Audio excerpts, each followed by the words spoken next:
Gracias por la compañía. Con directivos y todos ustedes. Bueno, en realidad este cuarto grupo de estudiantes de antropología, en este noviembre de 2022, ¿no? Con un título bien especial, ¿no? Perú y la post-pandemia, diálogos y reflexiones de la antropología en la nueva normalidad. Tratamos más o menos de reflexionar algo sobre esto. Voy a leerlo a ver si de alguna manera les implica algún análisis sobre todo aquellos que de alguna forma también esto expone la teoría y sobre todo las investigaciones que vivimos actualmente, ¿no? Tal vez nadie lo preveía, porque todo se orientaba con un horizonte globalizador que solo se limitaba a mirarnos como un locus antropocéntrico, económico, y quizás como los productores del conocimiento científico, sin abrir los ojos a lo que venía en camino, y que la madre natura en el mundo andino Mamapacha tenía de sorpresa para que en algún momento se esparza por el mundo el coronavirus SARS-CoV-2, cuya enfermedad se conoce como la historia se hizo presente como una advertencia y nos regresó a sus ecos primigenios de muchos siglos atrás, para entender el planeta y a su modelo socio-neoliberal empecinado a nivel del orden, en decir que esto no es un consorcio de individualidades que transitan solas y van en búsqueda de mercados del consumo. Les restrega los ojos y les repite que este es un mundo de colectividades que nacieron y se generaron en socialización permanente. Y que así como genéticamente se realizaron o reprodujeron, así pueden morir en colectividad. En el fondo son esas colectividades sólidas o precarias que migran transnacionalmente por el universo bajo la mirada de los países centros, advirtiéndoles que no viven solos, que viven en comunidad, cualquiera sea esta, transitorias o dogmáticas, producto de esta modernidad líquida que aún sigue ahí como esos muros sólidos que se atan al momento actual, como trataría de expresar Pablo. No estamos hablando de ese sentido de individualidad que como fruto de la modernidad se enrumba a la vida contemporánea, sino hablamos de comprender que la pandemia nos hizo saber que nuestra génesis fue colectiva, fue comunal, esa comunidad en la cual socializamos y fuimos procreados, pero que en algún momento con la penetración de la colonización y el mercado la hicieron explotar en mil pedazos para luego reconstituirse a su manera bajo nuevas realidades, sus viejas categorías y conceptos. Pero por más que el capitalismo neoliberal financiero multitransnacional lo quiera desterrar del orden, se hace mucho más presente. América Latina se pone como ejemplo. No podemos dejar de reiterar que la colonialidad y colonización sigue su curso en la naturaleza y en la subjetividad de los seres humanos. Se juzga el capital y el poder en el mundo neoliberal. Porque hay que explicarnos los millones de individuos que se observan al intemperie, la precariedad y el hambre. En realidad la hambruna recorre el planeta. Como ejemplos están el Mediterráneo y las grandes oleadas de migrantes de los países africanos por mar y de latinoamericanos por tierra firme, que tratan de arribar a los países industrializados de Europa o Estados Unidos. A aquellos le llaman pobladores de los países en vías de desarrollo. Es crítico decirlo, pero el mundo continúa de luto. Y es a partir de ello que debemos avanzar como siempre se hizo desde los inicios del dominio al sapiens sapiens. Tal vez en perspectiva se trata de lograr otra forma de vida donde la idea de socialización y redistribución de recursos, así como la idea de supervivencia, prioriza el individuo para la humanidad entera. Hasta la fecha del mes de mayo de 2022, según la Organización Mundial de la Salud, tiene estadísticamente registrado más de 6.200.000 fallecidos. Sin embargo, según la misma organización, la cifra fue directa o indirectamente de 14.9 millones de muertos a consecuencia de la COVID-19. Entonces las preguntas que se nos presentan son: ¿qué perspectivas teóricas, conceptuales y metodológicas se presentan en las ciencias sociales en su conjunto, en especial la antropología, en un mundo de crisis y de post-pandemia como el que vivimos actualmente? En realidad, diría que esta sería la pregunta central, que de alguna manera podría recorrer las ponencias de algunos de los participantes, ¿no? En algunos casos, de acuerdo a las investigaciones que se vienen realizando, prácticamente pasamos por dos reportes, ¿cierto? Esta crisis que es consecuencia de esta pandemia, ¿no? ¿Cómo se interrogan y problematizan los fenómenos sociales bajo esta post-pandemia de la COVID-19 desde la antropología o las ciencias sociales en la sociedad peruana? ¿Están las ciencias sociales, desde luego la antropología, preparada en avisorar desde la post-pandemia y a futuro una ruptura o una complementariedad con sus antiguas categorías o modelos de sociedad y cultura que se les han negado desde hace muchos años atrás? Y por fin, ¿qué hechos socioculturales se redescubren desde las ciencias sociales en los tiempos de la post-pandemia y de este mundo orientado por la globalización capitalista neoliberal? Solamente propongo una mirada a nuestra intricada ciencia social actual, donde entendamos que sus disciplinas en general y la antropología en particular están frente a un fenómeno social como la post-pandemia, que les hace reelaborar sus viejas metodologías y sus técnicas, donde inclusive sus distintas y clásicas categorías tienen que ser redefinidos para un mejor análisis. Lo principal es entender cómo el proceso de los fenómenos sociales tiene distintas maneras de entenderlo, de tal forma que la pandemia y en este momento la post-pandemia ponen en el tapete ciertos hechos sociales que se encontraban ocultos bajo la alfombra y que salieron a relucir por la pandemia, ahí donde las viejas metodologías o orientaciones teóricas no lograron penetrar. Es una cosa importante porque decir que mayormente la antropología pues, se rige casi por categoría, idea clásica, ¿no? Donde la cultura todavía sigue siendo la de siempre, ¿no? La misma, ¿no? Incluso regresamos, ¿no?, a los viejos autores. ¿Qué les pasó a las ciencias sociales que no pudieron discernir sobre una población en condición de precariedad, con exceso de informalidad, de familias en pobreza agraria y una desestructuración social alarmante? Un capitalismo neoliberal que atiborra de consumo una juventud de precariedad de servicios de salud, de educación y de desempleo o subempleo permanente. Aquí el nosotros funciona como el objeto sujeto de investigación de toda una vida en constante trabajo de campo familiar, de paisanaje, de parentesco, que se nos presenta en el día a día. No necesitamos de ser un Malinowski o un Goa recorriendo las islas holandeses o los Coaquillos, ya por el norte de Vancouver, en Canadá. En la casa, en la familia, en los parientes y amigos, nos volvemos Malinowski, mejor dicho, en nuestra propia casa.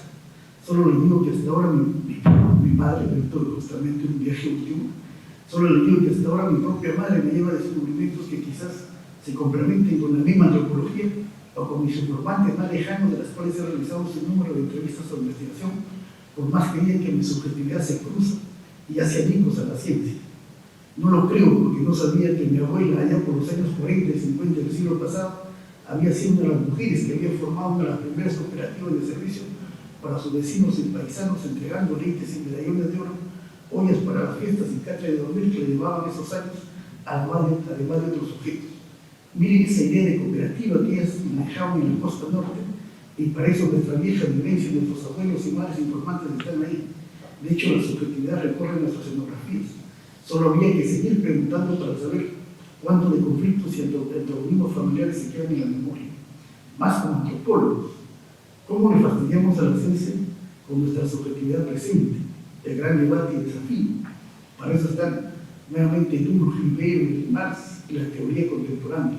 Pero aquí nosotros somos el nosotros de la clásica antropología, sin su tradición eurocéntrica, que para que haga ciencia tiene que equipar cerros y montañas. Y aquí estamos en nuestros desiertos costeños, en nuestros cerros y montañas. Este es el nosotros de la antropología peruana. Pero no queda ahí. Eso. Las relaciones socioculturales y trabajo nos dicen mucho más. Cuestiones teóricas, metodológicas, por no decir ideológicas en los científicos sociales. Esto hay que explicarlo desde las nuevas formas de socialización y de dominación que la naturaleza y el mundo neoliberal capitalista le concede al ser humano desde su dominación y colonialidad del poder, no dejando de lado esa heterogeneidad sociocultural en la que se encuentra. No obstante, lo que también hace descubrir que gran parte de sus resultados científicos parecían seguir bajo los cantos de sirena del mundo neoliberal, sin entender que debajo de la sociedad y las ciencias sociales estaban unos fenómenos sociales subterráneos y soterrados que no se podían o no desean vislumbrar. En realidad, premisas fundamentales sobre hipótesis de trabajo, cuyo soporte principal son artículos y ensayos compilados en libros de una amalgama de autores que nos advierten el fondo de las sociedades en el Perú y el mundo de las ciencias sociales, ya como nuevos fenómenos sociales que la propia pandemia ponen en levante. En realidad, esto, aquí la idea central es pues, hasta dónde nosotros tenemos que orientarnos hacia una recomposición, ¿no es cierto?, de categorías, de conceptos, de teorías y sobre todo la cuestión metodológica que implica el trabajo de campo, ¿no? Lo que mayormente, es decir, se nos dice, ¿no?, campo, campo, campo, ¿no?, cuando en realidad, es decir, nuestra sociedad peruana, nuestra génesis como sociedad y como cultura, implica un campo casi permanente, histórico, ¿no? Un poquito más, y ahí termino, aunque el gato. Un poquito más, y ahí termino. La cosa que lo escribo para republicarlo. Varios autores están abriendo camino al pensar o reflexionar sobre el panorama actual en las ciencias sociales peruanas. No solamente se trata de observar los sucesos a nivel de la pandemia y sus efectos en la sociedad, sino de ver las nuevas formas de ensayar las nuevas perspectivas que implican las ciencias sociales en tiempos de crisis por la COVID-19. Es decir, en el fondo salían a introducir nuevas miradas metodológicas o ensayísticas que conllevaban a entender la sociedad bajo distintas teorías y metodologías. No es casual que hasta las grandes encuestadoras políticas sociológicas empezaran a comprender que la única forma de entrevistar o encuestar no era sino a través de las videollamadas o bajo la red que implicaba la tecnología y sus respectivos dispositivos. Todas ellas estaban convencidas de que las respuestas y sus aproximaciones científicas se acercaban a la realidad o objetividad que investigaban. Es decir, en cara a cara que las viejas metodologías nos admiraban empezaron a cambiar de rumbo. Ahora la investigación empezaba a cobrar nuevos cauces. Y de ello no estaban lejos de la antropología que tanto se ufana de estar ahí. Por lo contrario, todo se desmorona porque el trabajo de campo no es el de los días, meses y años que tienes que pasar con tus informantes y sujetos a investigación, como lo hacían los viejos antropólogos. Sin embargo, la pandemia puso sobre el tapete fenómenos sociales que conllevan crisis en las ciudades de Congo. Migrantes en situaciones de precariedad regresaron a sus lugares de origen, que en el fondo era la falta de vivienda y de empleo de gran parte de sus pobladores. Es decir, todo sale a flote, pobreza y falta de trabajo, y el terror de los economistas, cerca del 80% de informales. Nadie lo vio, todos los observaron, pero el hecho no era incumbencia de la acumulación financiera, primaba la ideología del mercado. Entonces, es decir, miren cómo nos enfrentamos pues, a esta crisis, precisamente lo que venía pues, ¿no?, a partir de esta pandemia, ¿no? Es una crisis económica, social, cultural, que de alguna manera reconstituía, de alguna manera también resignificaba incluso los mismos patrones culturales, que era pues en parte, digamos, el objeto, entre comillas, el objeto, sujeto de la antropología, ¿no? Es decir, miren cómo uno viaja y lo primero que le preguntan es si está vivo, ¿no? Me encontré con amigos después de 40 años de amistad, en mi pueblo, en un pueblito de Chucarpice, y entonces simplemente para saber pues, si estamos vivos, ¿no? Amigos que iban transitando y de repente iban en su carro, en sus motos, y paraban solamente para saludarnos y diciendo, bueno, estás vivo, hermano, ¿no? ¿Cierto? Y te felicito también de alguna manera, pues, ¿no? Es decir, esa forma, digamos, de cómo cierta familiaridad, cierta vecindad, cierta amistad que hoy día prácticamente sigue ahí casi como un punto de experiencia, ¿no? Luego también esos patrones festivos que prácticamente se han dado vuelta por completo por esto de la pandemia, ¿no? Es decir, en estas relaciones, como le llaman en el norte, o en esto de, digamos, de el día de Todos los Santos, prácticamente un cambio radical para los que no conocen o conocen cuando era pues chiquillo, ¿no? Joven, ¿no? Completamente distinto. Todo lo que conocimos de nuestros abuelos prácticamente ha quedado, por decirlo así, muy en la historia, ¿no? En cambio, lo que conocemos ahora y lo que hemos visto estos últimos días, prácticamente es otra cosa, ¿no? Es decir, un cementerio que ya parece una invasión de tontos, ¿no? Con una especie de mausoleos hechos a su manera, ¿no? Yo no sé, no son los arquitectos, los diseñadores, ¿no? Ellos hacen sus cosas, pero es decir, completamente, es decir, patrones que de una manera uno conocía hace 40 años atrás, completamente distintos, ¿no? Es decir, eso se va viendo en todo, ¿no? En todos los ámbitos, digamos, incluso hasta en la parte infraestructural, ¿no? Y eso no creo que solamente sucede en la parte norte, sucede en todo el país, ¿no? Y lo primero, de hecho, es en realidad cómo se está enfrentando la pandemia, la pospandemia, cómo se está enfrentando la crisis, ¿no? La pregunta es, en realidad, si nosotros quedamos solamente en la subjetividad, ¿cierto? En esta intersubjetividad que implica, pues, digamos, esta versión, ¿no? Muy, si se quiere, muy familiar, muy de paisanaje, muy de vecindad y muy de amistad con respecto a nuestros informantes, o en realidad son los mismos fenómenos que de alguna manera pueden existir en otros lados, ¿no? Es decir, esa misma versión que uno puede tener en estos compañeros, amigos o nuestros paisanos, uno lo puede tener en otro lado con la misma respuesta, ¿no? Es decir, hay mucho que preguntarnos y mucho que investigar. Hay temas para todos los gustos y creo que la antropología tiene que entrar con fuerza por ese lado, ¿no? Las nuevas generaciones tienen que, de alguna forma, pensar la antropología, no las que fueron en los 70 y los 80, los libros están ahí, las tesis están ahí, ¿no? O los 90, ¿no? Del siglo pasado, sino pensar la antropología que en realidad, es decir, se cumple, se oriente bajo otras formas de mirarla por sí misma, ¿no? Es decir, me alegra que por lo menos haya una preocupación en hacer investigación que ya implica otros tipos, otros temas incluso, ¿no? Otras novedades, ¿no? Y creo que eso es muy importante, ¿no? En el caso, por ejemplo, de aquellos que nos concentramos en la parte de la Amazonía, en la parte, digamos, andina en términos políticos, ¿no? Territoriales, ¿no? En general, costa, sierra, Amazonía.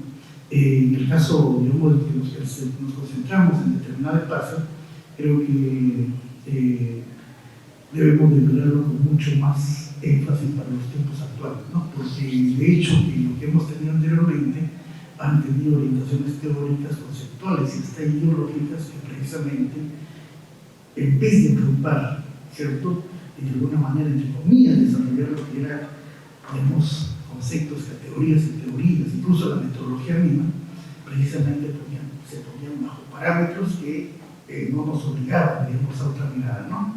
Yo creo que estos son los momentos, precisamente, digamos, siglo XXI, ¿no?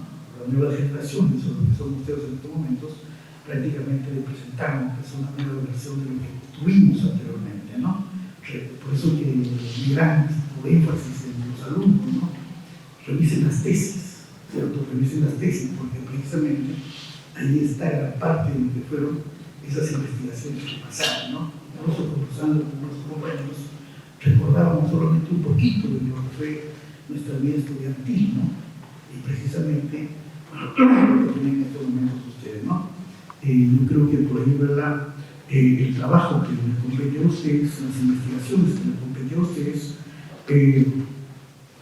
y solamente para terminar, ¿no? Una partecita final, ¿no? Mire, como se dice, el horizonte que gran parte de los científicos sociales se hacen desde sus distintas interrogantes, desde sus problemas de investigación que debemos de retomar con ahínco. En el fondo, el capitalismo que se piensa naturalizado para países como los nuestros, muchas veces se ve retratado en toda una etnografía que solo le falta una profundidad de análisis. De todos modos, vemos cómo este capitalismo, dentro de esta heterogeneidad estructural, está llegando a sentido de dominio hegemónico que se entrecruzan con los grandes campos de poder económico, cuyos cauces se observan en los ámbitos y núcleos elitistas de una sociedad cuyo origen se encuentra en una colonialidad del saber y del poder o las estructuras narrativas que están presentes en todos los espacios de la vida cotidiana. Lo que vengo desde los grandes medios de comunicación como la televisión, la radio, los medios de telemáticos, a las cuales asistimos diariamente, culturas cuyas poblaciones se someten bajo regímenes de opresión que se evocan bajo una pérdida de su territorio, de su subsuelo, de su biosfera, y que se les obliga a su aislamiento y a su exterminio. Es decir, estas cosas que muchas veces precisamente muchas veces por centrarnos en la parte mucho más festiva, mucho más divertida y mucho más cultural, nos hace perder, digamos, un poco así la esencia del fenómeno que es decir, el genocidio terrible que existe en la Amazonía, incluso si quiere como investigación para ser denunciado, no se observa, ¿no? Las ciencias sociales y la antropología en particular tienen su espacio bajo estos saberes, esos códigos y todas las manifestaciones simbólicas culturales, donde la naturaleza y el ser humano se encuentran en constante usufructo. Algo tenemos que explicarles a los grandes señores de la exploración minera, pesquera, agrícola y territorial, que nuestras investigaciones están no solo para que les indiquen la forma de resolver su modo de penetrar en ellas, para su exploración y acumulación, sino darles cuenta de lo que hacen con su deforestación y destrucción de toda una sociedad y cultura humana. Ya no hay espacio y grupo humano que no hayan sido sometidos a sus territorios originarios. La cultura del mercantilismo ha logrado penetrar con fuerza todos los rincones de la tierra, y ni hablar para el caso peruano con todo su racismo y discriminación en todos los sentidos. Y para esto se requieren otras miradas de las ciencias sociales, otras técnicas y otros métodos que lleven a su análisis teórico de conceptos, categorías que la COVID-19 las ha revolucionado por completo. Concluyo con esto y felicito a los organizadores, principalmente al SEAN y sus integrantes, así como doy la bienvenida a este cuarto coloquio de estudiantes de antropología, que estoy seguro de la propuesta de una nueva generación de antropólogos con las novedades en sus investigaciones. Muchas gracias. Bueno, ya con todos los presentes, bueno, en realidad se preguntarán por qué no me parezco a ninguno de Flavio. Bueno, yo soy Iván Cotrina, yo soy también parte del comité editor de la misma revista Etnos.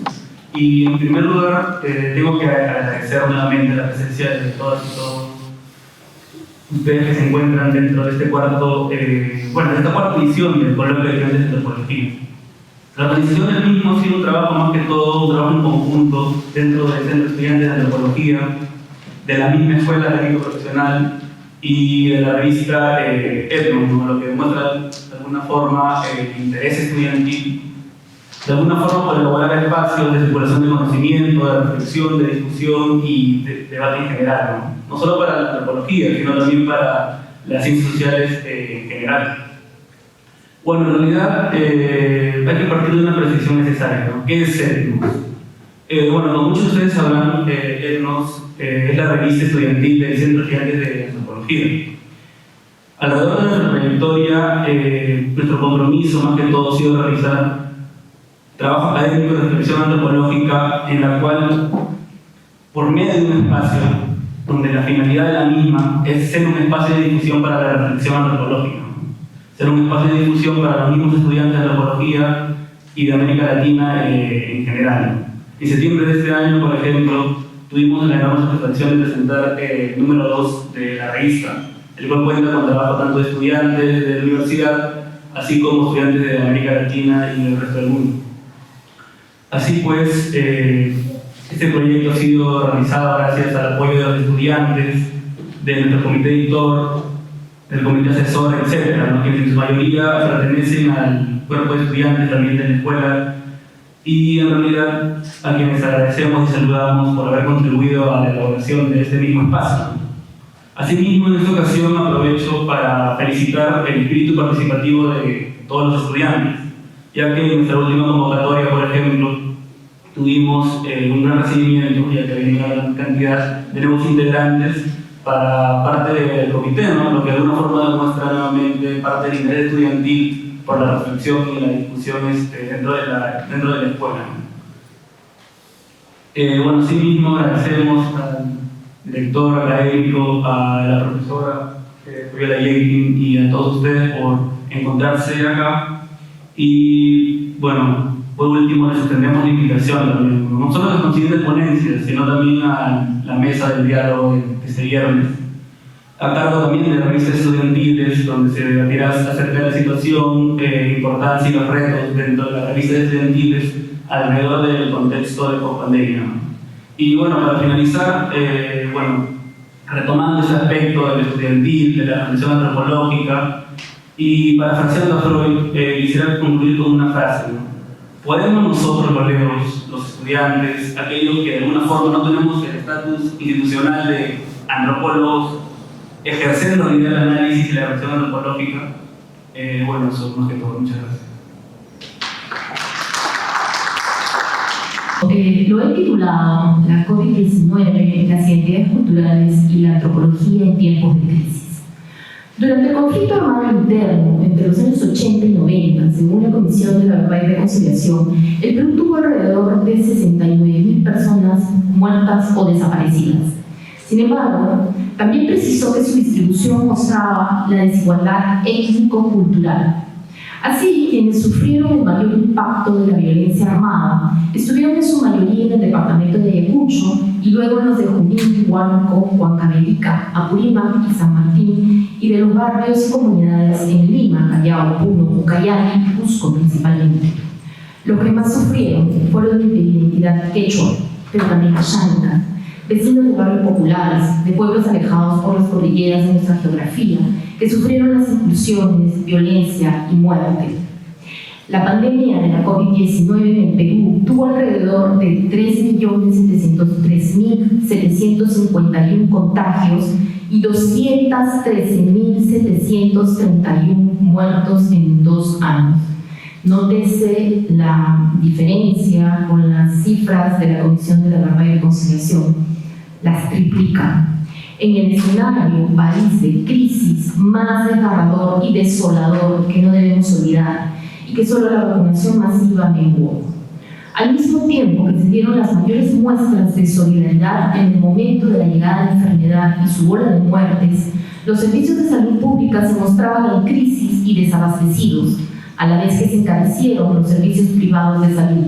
Nuevamente, la desigualdad tuvo carácter étnico-cultural. Tuve la oportunidad de participar en la Comisión de Ciencias Sociales frente a la COVID-19, la primera que se formó en el país, y tocó comprobar que la crisis del sistema estatal era total.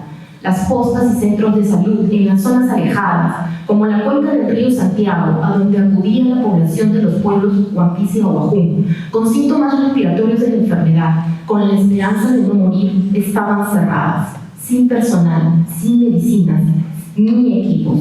Además, mientras que en otros países como Brasil se implementó un sistema de identificación temprana de enfermos y fallecidos según pertenencia a pueblo indígena, en el Perú tardó un tiempo en identificar por pueblo indígena a las y los enfermos y fallecidos.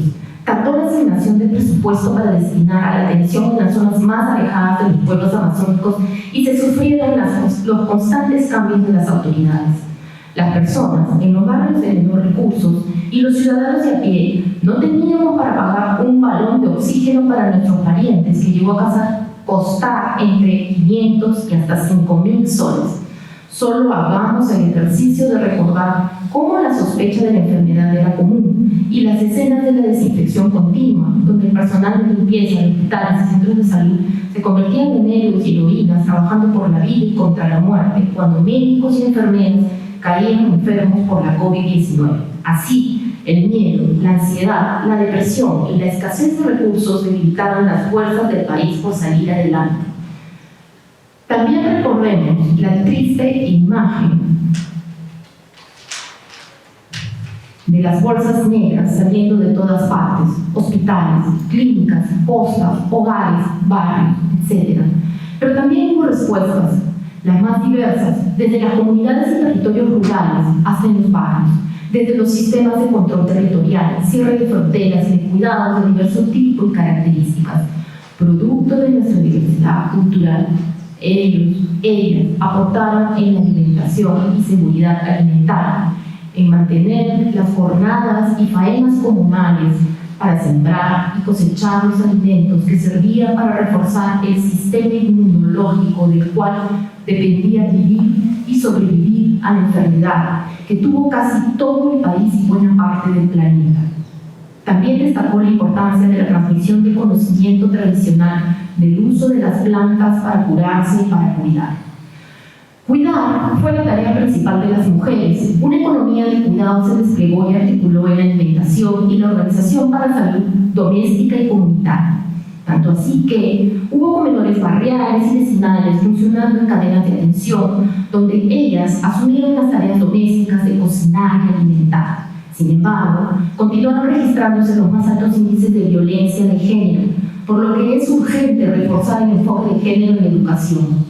Principalmente fueron las mujeres quienes en cadenas interminables de solidaridad intercambiaban plantas, hierbas, alimentos, recetas y recetarios para curar y sanar. También estuvieron en sus manos los cuerpos enfermos, por los que las memorias de sus ancestras se activaron para curar, por lo que también formaban e integraron junto con muchos varones comités de salud comunitaria y anti-COVID, como el célebre Comando Matito. Las identidades culturales, esas que nos cuesta reconocer, vienen de las personas más pobres, más humildes y de las zonas más desprotegidas del país, donde la presencia, ausencia del Estado, de las instituciones de la sociedad y sus débiles políticas interculturales siguen teniendo dificultades para romper el círculo de la pobreza, la discriminación y la desigualdad. También se concentran en Lima, y aunque Lima no es el Perú, es un reflejo de este. El Perú es de todas las Andes, como lo dijo José María Arguedas, y no hay país más diverso, como lo volvió a precisar Carlos Iván de Gregori a partir del extracto de cita del propio Arguedas. El mestizaje como homogenización e integración de las culturas y las identidades es una categoría en construcción y en disputa por contenido que deja atrás a la de cholo y chola del Perú, migrante del desborde popular de Matos Bar de los años 80. Hoy, en el 2022, seguimos sin superar las desigualdades de tipo étnico-cultural, pero las urbes se vuelven crisoles de razas y culturas. Otras denominaciones surgen en los años 90 para la cultura: chicha, combi y hasta despectivamente hoy en día mototaxi. La república aristocrática reseñada por Manuel Burga y Flores Galindo, que se basaba en la todavía existente distinción entre la república de indios y de españoles, ha dejado su lugar a la república empresarial, según la define Francisco Durán, a la vez que crea un mundo de oportunidades y visibiliza los múltiples emprendimientos, sigue demostrando la herencia colonial de las brechas históricas que el Perú, del bicentenario, de la fundación de la República, de la promesa de la vida peruana de Jorge Basadre, no termina de cerrar. Si bien somos fusión de culturas, debemos saber, y más aún nosotros y ustedes, de qué culturas y orígenes se habla cuando se habla de mestizaje. Volvamos a mirar la historia del Perú, la de nuestros antepasados prehispánicos, de su compleja organización que nos enseñaron Ela Temple, Valdemar Espinosa y María Rostorowski, para ver cómo la cultura criolla ha incentivado el mestizaje. Pero no dejemos de mirar lo propio. A partir de redefinir nuestra propia historia, recuperemos también los conocimientos de las menos mencionadas, el estudio de la importancia de los sistemas hidráulicos que realizó Rebeca Carrión Cachot y el sistema de mitos como resistencia de Rosina Balcarce. De Gregori dijo alguna vez que los intelectuales deben estar con el cambio de los tiempos, que el Perú quedó chico y que no se trataba de indios buenos y blancos malos, que la sociedad se iba a dividir entre los que hacen posible la convivencia y los que no. Hoy estamos volviendo a la nueva normalidad. Perdemos la capacidad de reflejarnos en la crisis que habíamos encontrado en el encierro. Crisis en la salud, de la tierra, de la producción, en valores y la ética, en la política, crisis identitaria, de la educación, ambiental y de cuidado del planeta, crisis del sistema neoliberal, que para muchos y muchas también originaron esta pandemia que hemos vivido y que no es imposible que genere otras similares. Debemos seguir haciendo las preguntas a la realidad sobre estas crisis, buscando las respuestas en nuestra crisis y no en nuestra comunidad de estudiantes y académicos, en nuestro pequeño mundo. Hacer una antropología por demanda, como propone Rita Segato, porque las identidades responden a la memoria y sin ella no existen, así como también es a ellas a las que se debe la antropología. Finalmente, lo que reproducimos en la nueva normalidad no es otra cosa que volver a las mismas prácticas, lamentablemente. Pero debemos preguntarnos como antropólogos y antropólogas a dónde queremos situarnos, dónde queremos estar. ¿Y qué nos dicen las generaciones pasadas, las de tránsito, las llamadas bisagra? No todo es novedad. que nos dicen respecto a lo que ustedes no necesariamente conocen, pero que aquellas generaciones cumplen un rol en la sociedad, visibilizando quiénes somos y hacia dónde vamos. Que ustedes hoy, entusiastas y organizados, estudiantes, muchos trabajadores del sistema económico que sobreexige y autoexplota, mañana, aves de paso, tendrán que enfrentar y reconocer. Bueno, luego de estos breves apuntes, estoy segura que este coloquio servirá para reflexionar profundamente sobre nuestra sociedad y nuestro rol en ella. Felicito esta iniciativa y los animo a que continúen con el debate y el diálogo. Muchas gracias.